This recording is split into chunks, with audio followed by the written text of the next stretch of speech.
Joining us on the line is Tom Kenniff. He is the attorney for Daniel Penny in the famous case, the infamous case in New York City, in which a Marine veteran defended other members of other riders on the subway from a deranged homeless person who was threatening them. Tom, prior to founding Razor and Kenniff, was an ADA in New York prosecuting hundreds of criminal cases. Tom, thanks so much for joining the show. Really appreciate it. Yeah, thanks for having me, Ben. Good to be here. So yesterday, Mr. Penny pled not guilty to a couple of charges. One is criminally negligent homicide. The other is, I believe, second-degree manslaughter. It's amazing to me that the Manhattan DA is even charging in this case. We had a parallel case that seems actually a lot more controversial aboard the J train that was essentially dismissed. A grand jury declined to indict Jordan Williams yesterday. That is a person who stabbed somebody to death in the midst of a melee, a fracas on the Brooklyn J train, and that apparently is not going to end in any sort of prosecution. Why do you think the Manhattan DA is moving forward with the prosecution in this case where there is contemporaneous tape, witness testimony, a lot of evidence that there is no way, I mean, just on a legal standard, there's no way to get past reasonable doubt on this particular case? Yeah, it's hard for me to opine on what is, motivating the movements of the district attorney's office. Certainly we had hoped that this was a case that they would not present to the grand jury, or if they were going to present it, we had hoped that the grand jury might not return an indictment. That didn't happen. An indictment is a really procedural formality in New York. It's an incredibly low standard of proof, the lowest standard of proof that exists in the realm of criminal law. So, it's not surprising that once they made the decision to put the case into the grand jury that they got the indictment. But we're disappointed. We have absolutely no doubt that ultimately our client will be exonerated. But, the law recognizes, and we as a people should recognize, that the mere act of being the subject of a criminal prosecution, regardless of how it turns out, is a life-altering, traumatizing thing for anyone. So if you can you walk us through your client's perspective on what went down on the subway that day? We've seen the tape, but we haven't really, and we've heard some of his perspective actually in the media. But from your point of view and your client's point of view, can you explain the events of that day? Yeah, well, certainly, and keep in mind, Ben, it's not just our client's point of view. I mean, his statements have been corroborated by different third-party witnesses from different walks of life. And everything that we've seen so far, yes, we're waiting on a substantial amount of discovery, which will now be rolled out to us since the Supreme Court arraignment happened yesterday. But really, everything that we've seen, it's uncontroverted, is as our client described it. Jordan Neely, who has been was perhaps tragically in and out of psychiatric institutions, involuntary hospitalizations, and so forth. Psychiatric hospitalizations his whole adult life, had a documented history of violence that he perpetrated often on public transit in the subway system. Entered the subway car, immediately, removed his jacket, threw it at someone, and then started making threats that were consistent with someone who was about to do imminent violence, including "I'm ready to die. I'm ready to go to life. I'm ready to go to prison for the rest of my life." Anyone who knows anything about the New York criminal justice system knows that there is only one way that one could go to prison for the rest of their life, and that's to take another life. So that's the environment that my client was in. And in this case is all about, what he reasonably perceived and what a person in his situation would have reasonably perceived. And we know not just from what he said, but what from third-party witnesses were on the car said that, once Neely said, "I'm ready to die," the whole mood on that subway car changed. It went from, just another unhinged person that we've all seen on the subway system to something quite more eminent.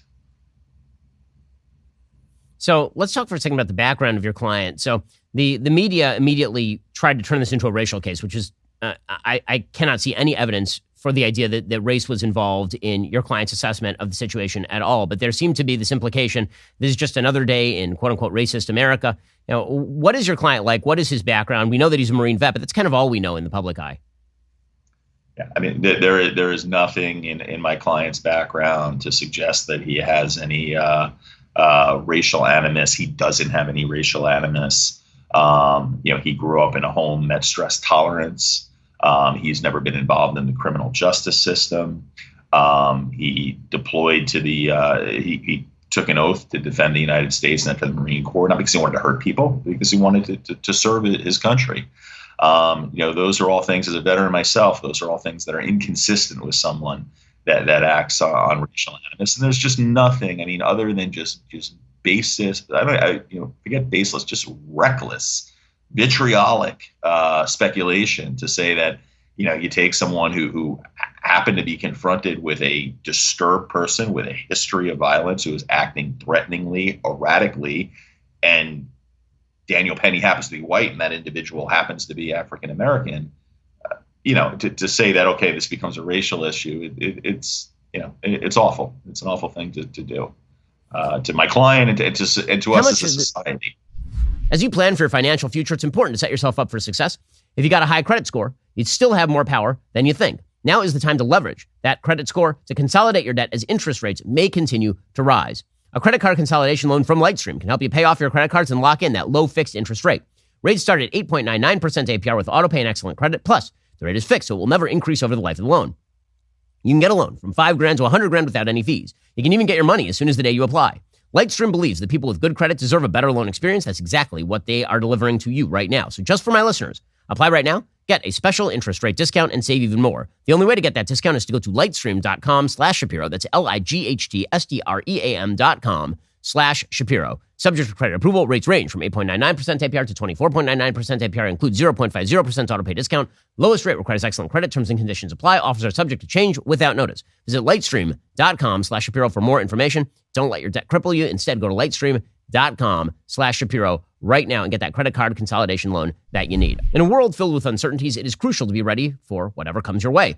Whether it's a natural disaster, a sudden emergency, or unforeseen circumstances, having a reliable food storage system can provide you with peace of mind and the assurance you and your loved ones will be well taken care of. Right now, My Patriot Supply is offering major savings on their popular 4-week emergency food kit to help you stay prepared for anything. Go to preparewithben.com, grab the special price before it ends. Your 4-week emergency food kit provides over 2,000 calories each day for optimal strength and energy in stressful situations. You can enjoy a wide variety of My Patriot Supply, and you can customize your supply. They offer an ultimate breakfast kit, a mega protein kit with real meat, even a gluten-free kit.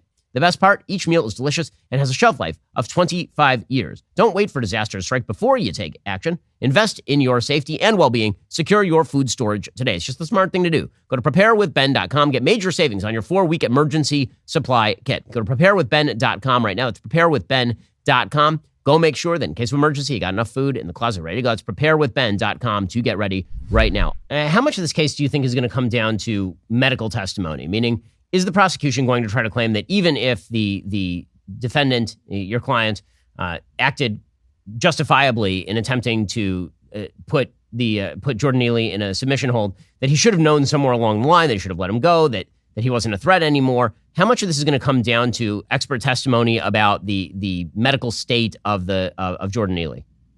We're still waiting. We're still waiting for the autopsy. That hasn't been completed yet. We're still waiting for the toxicology of Mr. Neely. That hasn't been completed yet. I mean, look, there is no doubt that any case that involves a alleged homicide, an homicide and murder are two different things. Homicide is a death by what is purportedly unnatural causes. The fact that someone in the medical office, medical examiner's office, determined this is a homicide has nothing to do with saying my client is guilty of anything.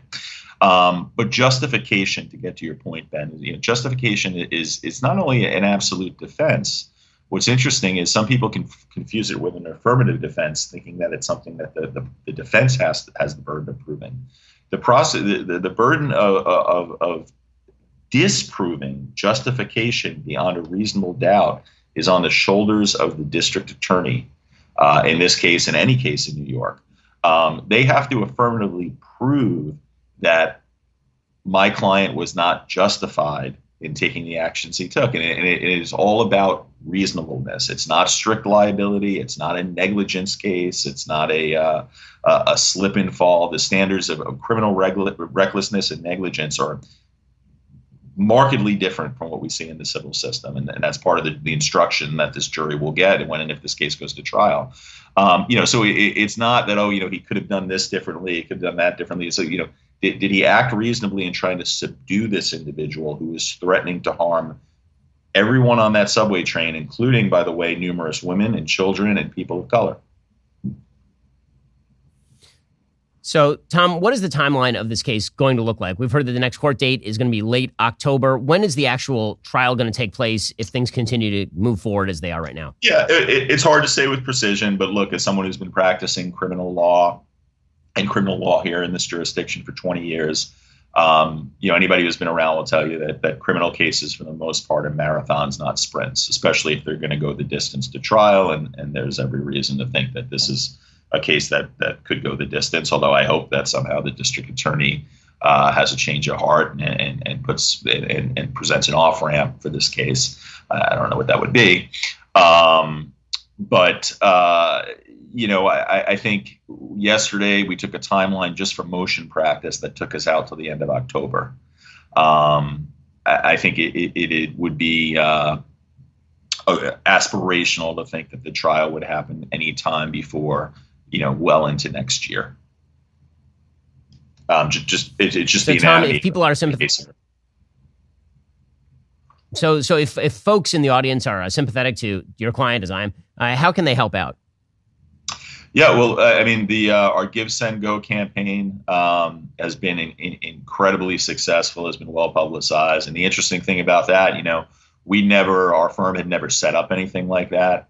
We didn't, there was absolutely nothing to do that we did to publicize it. I mean, we just set it up. My paralegal, who's wonderful and can do things with technology that I could never do, put that together, and we just put it live. And we had no idea where this thing was going to go, and just boom, without any search engine optimization, any Google AdWords, nothing.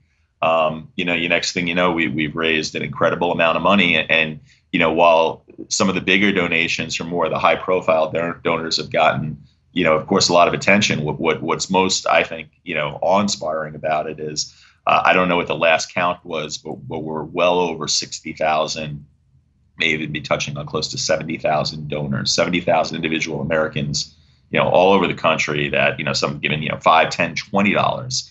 I think Scripture talks about the person who gives the least getting the most, right? Depending on what they have, and it's just wonderful. So obviously, we don't know where this case is going to go. We're quite confident it's going to end successfully for our client, but there could be civil litigation, and so forth. So if anybody wants to donate, there's the opportunity to do that. If anybody wants to spend, just send words of goodwill or prayers, my client will take that too. Well, obviously, we are keeping close tabs on all of this, and we'll hope to check in with you as this case develops. Hopefully, it ends the way that we all hope that it should. Tom Kenniff, really appreciate the time.